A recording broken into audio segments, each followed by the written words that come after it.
Life is so damn short.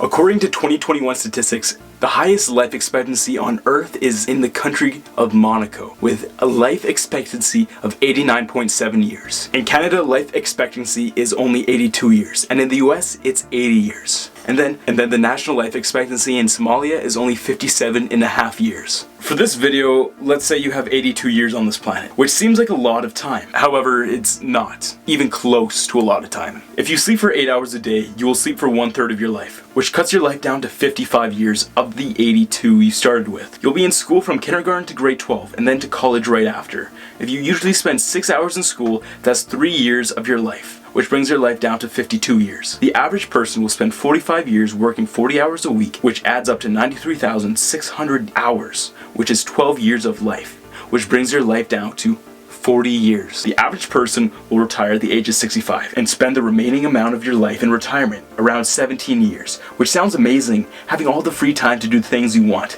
Yet, statistics show that more than 68% of elderly Canadians spend retirement with a disablement or an ailment, requiring them to need long-term care. So that 16 years pretty much goes out the window, and it's futile to enjoy retirement. This brings your total down to 23 years. The average Canadian spends 10% of their life eating, cleaning, and doing other housework, which adds up to 8 years of life, bringing your total down to 15 years. The average person will also spend an average of around 3 years raising a family, which brings the total down to 13 years. All these activities are pretty standard though, in any life, and pretty much non-negotiable. However, there are things we do in life that we can help. So here's the kicker. The average young adult spends 5 hours a day on their phone, which amounts to 118,625 hours over a lifetime, or roughly 15 years. Now you're at -3 years. That's awful. Maybe you're not like other young adults and you're different. Have a flip phone instead. You don't have a phone. Who are you? But I digress. If you're like the average Canadian who spends roughly 3 hours watching TV every day, that amounts to 57,900 hours,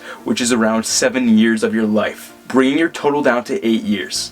But this is only assuming you only watch 3 hours of TV a day starting at age 16. This number can be a lot higher, especially in the modern age. Now I have to ask you something. How do you feel? How does hearing these numbers make you feel?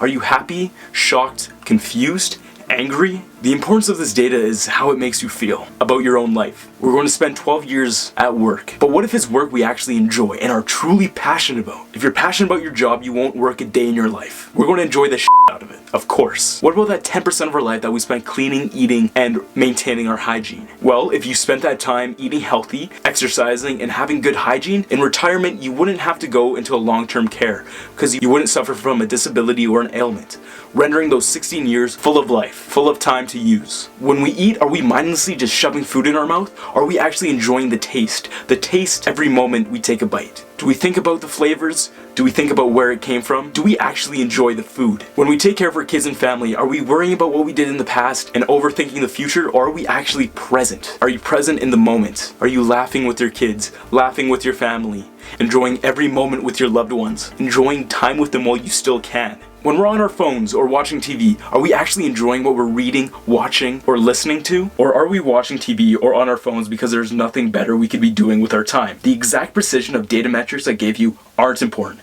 What is important is, again, how it made you feel, how it made you reflect on your own life and mortality. What I'm trying to say is, if we are free for the full 82 years of our life, life is short. Life has been on Earth for 3.8 billion years, and we're nothing but a cosmic blip on the universe's timeline. Our most precious asset, our time, is constantly being fought over, and we will never get it back. If you don't enjoy your job, that's 12 years gone. If you're unhealthy and unprepared for retirement, that's 16 years gone. If you're in the habit of constantly checking your phone and going home and watching TV all day, that's at least 10 years of your life gone. So it's time to make a decision. Are we going to do what people tell us to do with our time? Or are we going to do what we think we should do with our time?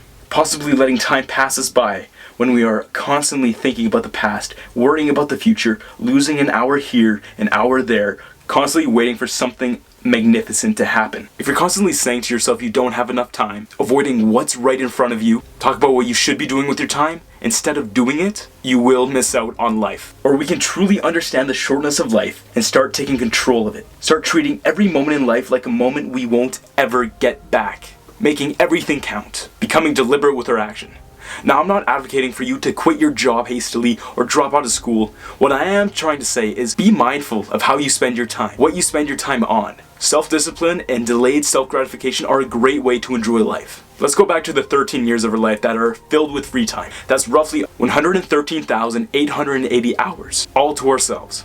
If the 10,000 hour rule is correct, where it takes 10,000 hours to master any subject, any task, then you can become world class in 13 things. You can become a world class pianist, you can become a world class tap dancer, you can even become a world class YouTuber.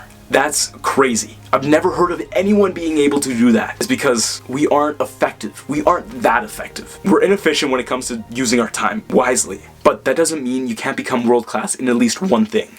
If you have one big dream, I hope you spend every moment of your day, of your night, constantly moving your life forwards towards that dream. Because we legitimately don't have enough time not to. Life is crazy, life is beautiful.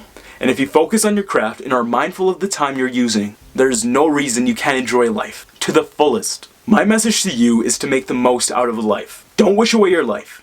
Be present, be grateful, be kind, exercise, because you never know when life is going to end. Alright, that'll do it for me, guys. I hope this video made you think. That's the purpose of this video, to make you think about your own life and how you spend your time, because we don't have enough of it. But if you do just want to waste a couple more seconds of your life, go ahead, press subscribe, like, and comment. Leave in the comments how you're wasting your life and how you're going to fix it. And start being a badass. Every day is a good day when we're alive. Make sure not to squander it. Faux pas.